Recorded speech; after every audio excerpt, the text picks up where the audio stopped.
ইচ্ছে, সিদ্ধান্ত আর নিশ্চয়তা, এই শব্দগুলো আমরা আমাদের জীবনে অনেকবার শুনেছি, তাই না? জীবনে অনেক সময় অনেক কিছু পেতে খুবই ইচ্ছে করে, কিন্তু শুধু ইচ্ছে হলেই কি সবকিছু পাল্টায়? সবকিছু পাওয়া যায়? অনুর্বর জমিতে বাস করা ব্যক্তির মনে ইচ্ছে হয় যেন সে শীতল জল পায়, কিন্তু সে পায় না।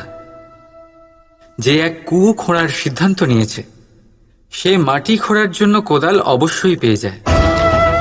আর যে নিশ্চিত করে নিয়েছে, সে দেরি করে হলেও সেই শীতল জল অবশ্যই পেয়ে যায়। তাই জীবনে কেবল ইচ্ছে করবেন না, সিদ্ধান্ত নিন, আর তারপর নিশ্চিত করুন, সব পেয়ে যাবেন। আর ভালোবেসে বলুন, রাধা রাধা।